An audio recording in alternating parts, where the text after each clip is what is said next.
Welcome to Journey to Esquire, the podcast. I'm Jocelyn Hardrick, founder and president of Diversity Access Pipeline, Inc., the company behind this podcast and other great programs, like Journey to Esquire Scholarship and Leadership Program, which provides $2,000 cash scholarships to third-year law students and internships to second-year law students, along with leadership training and mentors. And Journey to Esquire, the blog, which provides insightful articles to help navigate you through law school and beyond. Find out more on our website, www.journeytoesquire.com.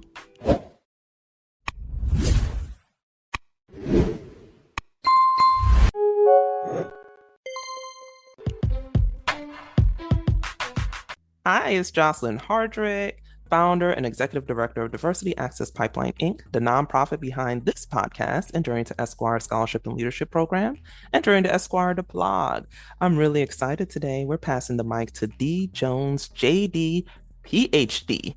And Dee is the daughter of Command Sergeant Major, retired, Levester Jones, Sr., and the late Liza Dudley Jones. She is a double gator. She graduated from University of Florida with her Bachelor of Arts in Political Science with a minor in education and with her JD.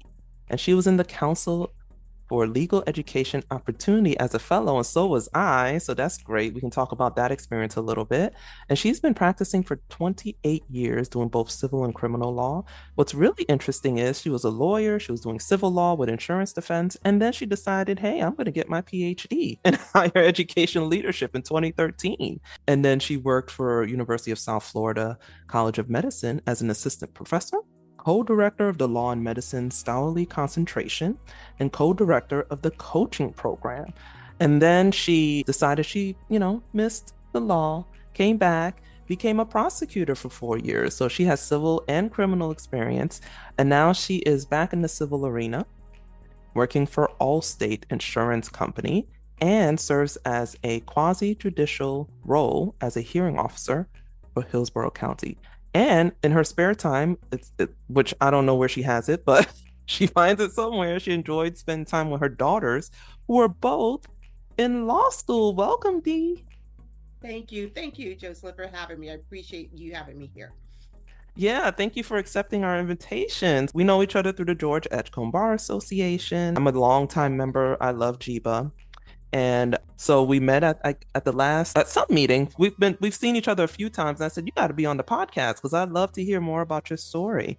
So now that we know all the great things you're doing now, let's go back in time. What made you want to be a lawyer in the first place? So as you mentioned, my dad is a career military person, and he raised us to understand and appreciate all facets of humanity. So I was born in Bangkok. I lived in Michigan. I lived in Germany, and during the course of that time, I began to understand and appreciate, again, all facets of humanity and how people and systems evolve, and the laws and the rules that really impact nations. And I just became very fascinated by that. And when I went off to college, I had to take several courses, and I actually thought about being a journalist. And one of the courses that I had to take for journalism as a prerequisite was policy and government. So it kind of whet my tongue, my appetite a little bit again for policy and systems. And as I took that class that summer, I sat there and I thought, this is exactly what I want to do. I want to create and be a part of creating systems and policies that impact people on a daily basis and shape the way that people live. And so I talked to my sister about it, and she said, well, the best way to do that is to be a lawyer, because lawyers create laws and they kind of, influence the way we live on a daily basis through regulations and ordinances. And that's kind of what spurred my interest. And after that, I was kind of on that pathway and graduated and decided I was going to pursue a career in law. Yeah, that's interesting. I just started teaching a new class called Legislation and Regulation. It's called LegReg and Statutory Interpretation, which is a trend now in law schools. And it's interesting. Usually traditional law school, they don't even tell you about that stuff in your first year. So now I'm teaching the students, look at all these ways can influence policy and even down to city ordinances, right? All these things affect your life. But most people, when they think of law, they're thinking of big picture stuff that most lawyers don't even get to do, like trial work. So that's interesting that that's what first interested you. And we've had a lot of people who were interested in journalism and switched to law. So that seems to be a trend as well. So what was it like applying to law school? I guess you got to stay in the same place because you went to UF for both, but what was the process like? So for me, the process, I won't say it was easy, but we had a really good dean at the University of Florida. His name was Raheem Reed. He actually ended up going out to University of California, Berkeley. That's how good he was. They stole him, not stole him, but recruited him from the University of Florida. And he had a heavy presence main campus, and we started this group called Minority Pre-Professional Association. And he was very strategic and very intentional about creating that pipeline. So he would come over to the main campus and work with our group to ensure that those of us that were interested in applying to law school knew the nuances, the unwritten rules, right? Making sure that we were involved in certain organizations, making sure that we were already talking to our professors and lining up our letters of recommendation, making sure that our grades were where they needed to be, making sure that we were involved not just in organizations that looked good on paper, but that kind of made us shine as leaders and helped the law school committee recognize that we were serious about shaping law and policy. And so he was very strategic about that because having been, I think, during that generation that didn't have that pathway and have mentors like that, he was intentional about creating that pipeline. So he kind of laid out the path for us and the plan for us. All we had to do was work the plan. And so we kind of took charge and we said we were going to do it. And there was probably maybe like 5 or 6 of us that decided, yeah, this is what we're going to do. And we just put our feet to the plow, our hands to the plow, and went for it. So the process was there and the support was there, but we still had to work the plan. And I started probably about a year out, making sure that I had my letters of rec in order, making sure that everything, my testing, studying for the LSAT, taking those courses, that was that. Now that probably was the most difficult part for me because I won't say I'm a not so great test taker, but standardized tests are different, right, for us in our culture sometimes. So I did a lot of prep work in that area and then just making sure that I was prepared as prepared as I could be for the process. And then I submitted all my materials. Interestingly, I applied for the fall and I did not get in for the fall at University of Florida.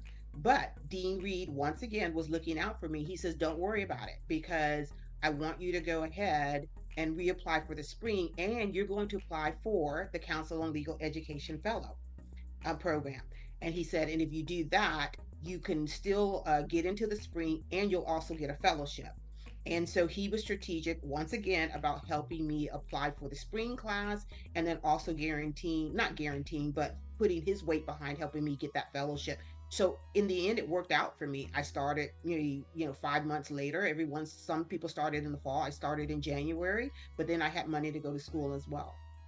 Oh, that's excellent. Yeah, Clio is absolutely awesome. They've recently celebrated 50 years of helping students learn about, prepare for, and get into law school. And for some people, like you said, they can give you a scholarship. I did their like 6 week boot camp kind of thing before law school, which helped out a lot because I Mm. came into law school hitting that ground running, knowing exactly what to expect. And the other students were like, "How do you know what's going on?" And I was very transparent. Some people in the program tried to hide it so that they can look extra slick, and I'm like, I did a boot camp. So if you Yes. want to know what I did, I'm happy to share it with you. But yeah, they help you hit the ground running. And it helps so much when you have a pipeline. It really does. Which is why we have Journey to Esquire, right? Our pipeline works with you once you're graduating from law school and getting into your first job and leadership positions. And our hope is to go backwards to really help develop the pipeline going all the way back to elementary school. But one baby step at a time. Yes. So is UF the only school you applied to then? I applied to UF, I applied to FSU, and maybe one other school, but I Okay. had my heart really set on UF. Being a Gator in undergrad, I enjoyed my experience in undergrad. I knew the lay of the land. And again, once again, Dean Reed, he was there. And I knew that if anything, I had a staunch supporter in my corner. And I was happy to stay there as well. So, yeah, I think I only applied to 3 schools. Yeah, it helps so much when you know there's someone advocating for you. I try to be that person at my law school, and the students tell me, like, you can't go anywhere, Professor Hardrick. You got to stay here and help us. And I'm like, I get it, I get it. But then, things happen. But University of Florida has been the top ranked law school in Florida for several years, and it's a public school, right? Yes. We were just Yes. talking about your daughters both going to private big city schools, which is outstanding. They're great schools, but right, they get expensive. So Yeah. if getting into UF is a really big deal here. And I know the people who went there have gotten a great education. And so now let's talk about your in-law school. How was your experience? Because you mentioned that the dean had actually left and was recruited away to another law school. So what was it like when you were finally there as a law student? And then kind of what activities did you participate in? So I was there as a law student, and we had two sections, 100 students in each section. And as it is now, probably at some law schools, less than 10% of the class was diverse. So those of us that were in the minority hung together, hung out, studied together. I was not a non-traditional student from age perspective, but I was in the sense that I was engaged.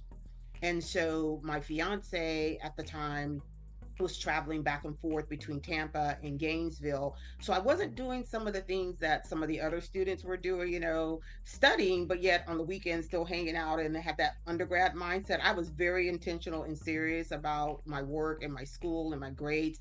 So I kind of gravitated to some of the older students in the class, and I found a couple students that really were more intentional and focused on their studies. And so that made me really appreciate the law school experience because they had been out in the world and worked. And so they were like, look, I got a family to feed. So this is no joke for me, right? And I watched them and how they approach law school. And so I kind of took on that same mentality and mindset as well. But I did enjoy it from the standpoint of just the learning process. And of course, law school is different, right? It's not the undergrad sit there, take notes. You're back then it was Socratic method as it is now in some cases. You had to be prepared, you had to know your cases, you had to study. I understand now, like at least the professor gives you a heads up, they might call on you. Back then, you had no idea when they were going to call on you, so you had to be prepared every day. But I also got involved in BALSA, Black Law Student Association. I believe I was either like the secretary or vice president at some point in that organization. And I also got involved in the Law College Council because the Law College Council was the organization that was the liaison to student government on main campus that ensured the law school got funding. Because as you know, the law school sometimes being that auxiliary organization, the main campus forgets about it, right? Like the med school and the vet school. And so we wanted to make sure, no, we need funding just like every other organization on main campus, and especially when it comes to funding BALSA and some of those Caribbean associations and some of those other orgs at the law school. And so one of my mentors said, why don't you be the law school rep for Law College Council? Because that way you can guarantee that student government doesn't forget about the law school, and then also you're over the budget for the law school. So I was very strategic about making sure that we had the budget and the funding to do some of the activities that we wanted to do at the law school as well. And I believe I was also a mentor for some of the younger students when they came in as well, the 1Ls and the 2Ls by the time I got to my third year. Yeah, that's a great experience. And another similarity we have, I was engaged in law school too, and I was at FSU. My husband was coming from Tampa Bay. So every Yeah. other weekend we'd alternate, and I was the same way. Like, I'm not here to hang out. I gotta do my work during the weekday. We had our call set at 9 p.m. every night. This was before when cell phones, it was cheaper after 9. So Yes. we'd call each other at 9 and have our little conversation every night and say goodnight. And then we'd alternate, who would go see who every other weekend, which means I didn't have all this time to be going to every happy hour and hanging out and all this stuff. And by Sunday, I was back Sunday night, back to studying, getting on the grind, getting ready. Yeah. So yeah, so it's good to know that lots of people can be successful in law school, but you may have to do it differently than your peers. So you always have to keep that in mind. So now you're, looking at graduating, you've done all the things. And what is it like looking for your first job? Looking for my first job was very intimidating for me because in law school you hear a lot of different things. You hear, okay, wow, if you go to a big firm, they're gonna work you. You're gonna work 90 hours a week. You're not gonna have a life. In fact, I had my civil procedure professor told us this story one time. She said the reason I became a professor is because on Labor Day weekend I had worked all weekend, and I looked up and I realized all my friends were out enjoying their family, and I was in this big warehouse sorting through document production, and I realized I didn't want to do that. And so that kind of like deterred me from wanting to do big law. And then you kind of have in your mind, well, maybe I want to do in-house, but in order to get to an in-house position, you may have to do big law to get there, right? Then you hear the stories about the state, and you hear, okay, yeah, it's a good trial experience if you want to be a trial attorney, but again, that's, working an exorbitant amount of hours. So you kind of like, well, where do I fit in? Where am I going to get this experience in an area that I enjoy, but also make sure that I have work-life balance? So I was kind of not really sure. And fortunately, I can't even remember where Don Odom and I met, but I met Don Odom. And he said, why don't you come and just clerk for me at the county attorney's office and see if you like it? Now, he at that time was over like the land use department. I didn't like the area of law that he was, presided over his division, but I enjoyed learning from him, and I enjoyed the work-life balance that I saw with those type of attorneys at the county attorney's office. And I thought, wow, this is maybe something that I would like to do. And so I worked for him for about 6 or 7 months while I was waiting to pass the bar. And eventually, unfortunately, he didn't have an attorney position open in his division. And at that point, I said, well, Don, I gotta, go get a job. And he said, no, I understand it. I understand. And he said, well, you should still try to do something in-house then. And I said, okay, what else can I do that's in-house that will allow me the flexibility that I want to have a family, but also still, provide a source of income? And he said, why don't you look at insurance defense? Why don't you look at maybe, being an insurance in-house with a major corporation? That's how I landed my first job. I was talking to a paralegal at my church. She was working in-house for a major insurance company, and she goes, we're hiring some attorneys, why don't you come down and interview? And that's how I got my first job.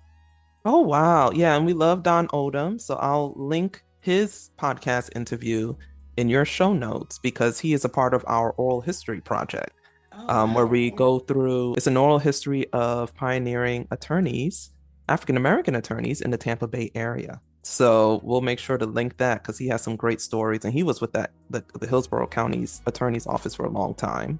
Yes. Um, and mentored a lot of people. So he's been great. And as a past president of the Black Law Students, the George Edgecombe Bar Association, and another leader and mentor for so many folks we've interviewed. So that's good to hear. So connections matter, Yes, right? they do. They do. And, Yes. getting involved in associations, you can't be, as a new professional, sometimes you're hesitant and you're kind of nervous.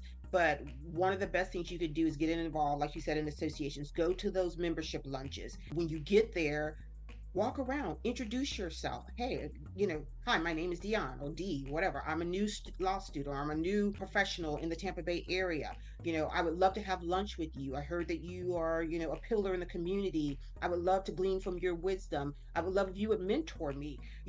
People are willing to help you if they know what you need and they know how they can help you. So you can't be shy. I tell my daughters this all the time. You can't be, and I know that some people are introverts and so it doesn't come as natural, but you kind of have to put yourself out there in a way that people will understand what the need is and how they can help, because people want to help when they know what the need is. And so joining those associations and letting people know how they can support you is critically important, because you never know who knows someone that knows someone that knows someone, and making those connections will eventually open that door for you.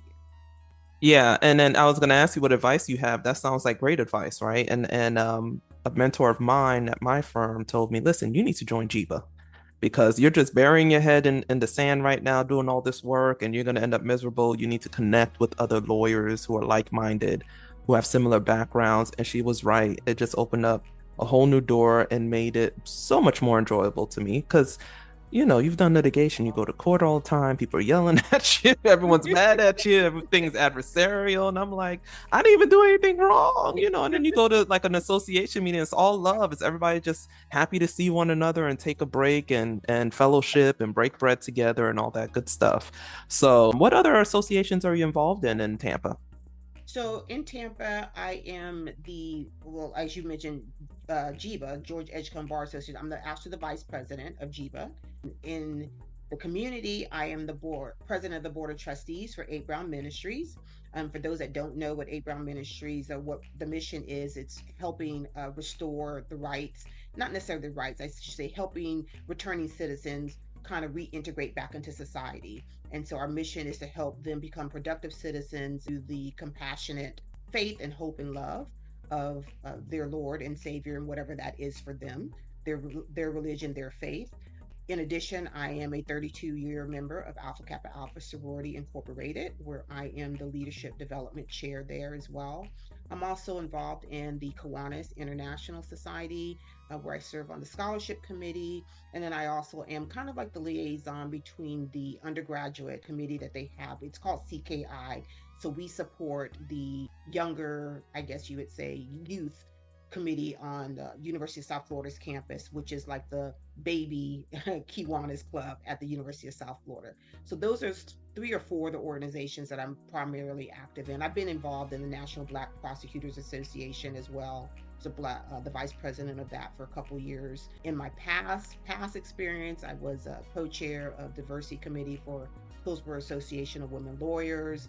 I've also served and volunteered a lot with Bay Area Legal Services, their diversity committee, their pro bono committee. They have an iLawyer program where they help the indigent with legal services after hours. I've done that for many years. Also their domestic violence clinic. So I have a long thread of serving the community. I really enjoy community service and helping people have access to justice.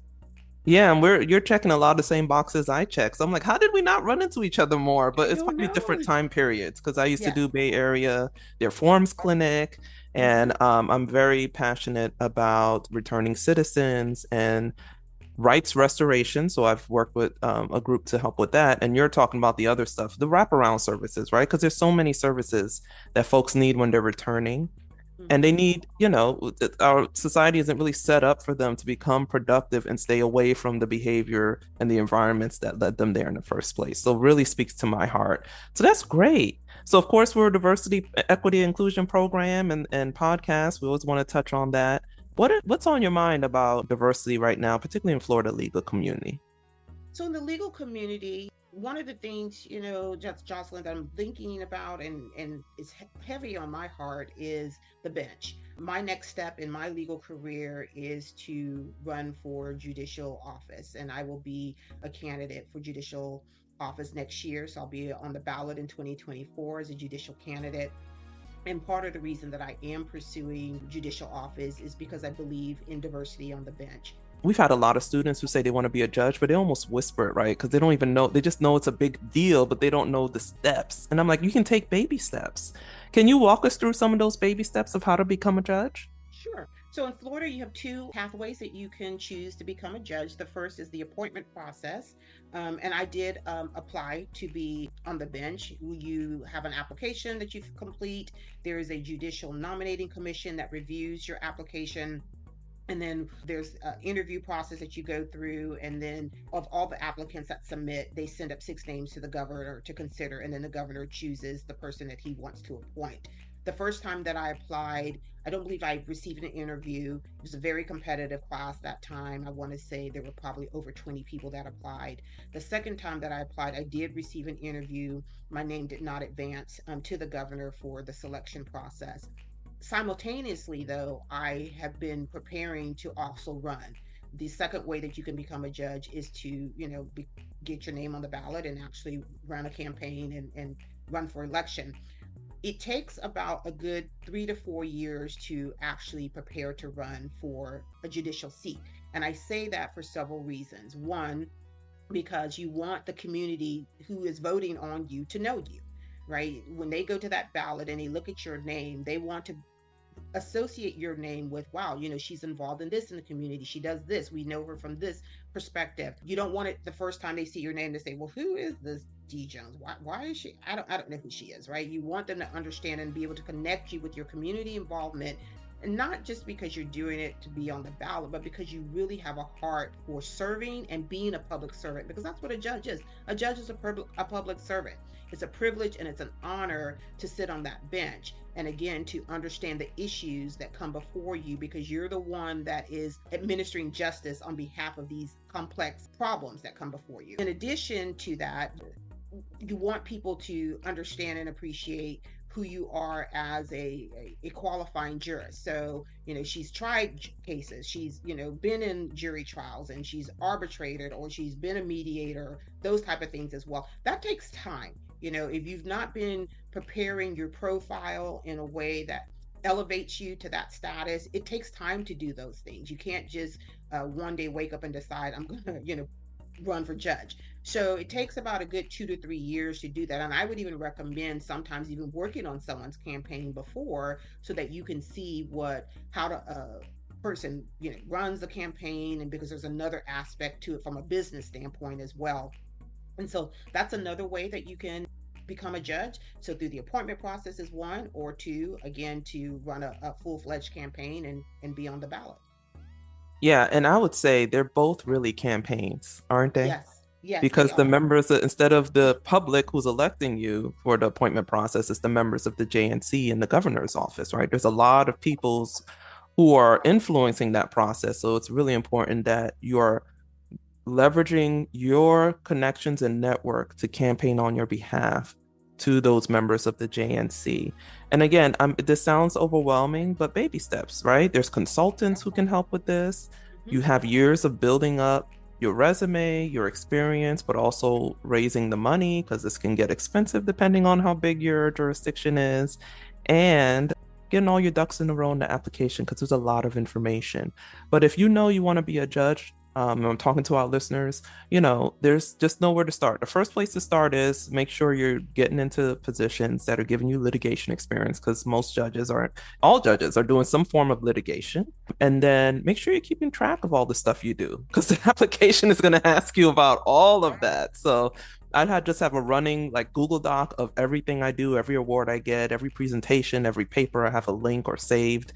That's a great place to start. And we want to thank Dee Jones for joining us today. This was such a great conversation. It was very informative too. Thank you so much for having me. I really do appreciate the time to just share, my story, and share the things that have been instrumental in getting me where I am. I'm grateful for every experience, whether it was positive or, helped me to take a pivot and turn and do something different. I think all of it really helps you to learn and to grow and to expand yourself and your knowledge base. And if I could just leave the listeners, and especially those students that are up and coming through the pipeline, those that either want to go to law school or that are aspiring to, start their first job, is just take advantage of every opportunity. Give yourself grace. Be appreciative of every opportunity, grateful for every opportunity, but take advantage of every opportunity. I was thinking this morning, when I was becoming a lawyer, the only African American or even lawyer that I knew was Justice Quince. Justice Quince and I went to church together. We were both members at New Hope Missionary Baptist Church. But by the time I got in law school, she was on the Second District Court of Appeals. So she was accessible, but she wasn't, in my near close sphere of influence. And so some of the things I had to create pathways for myself.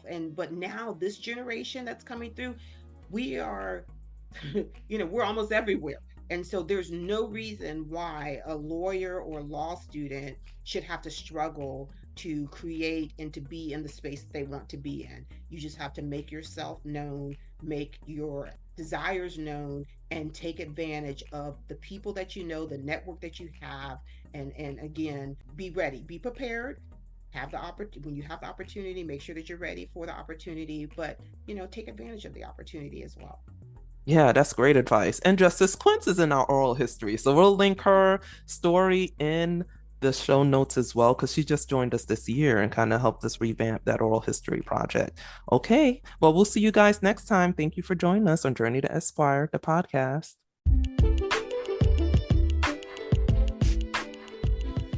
Thanks for tuning in to another great episode of Journey to Esquire, the podcast.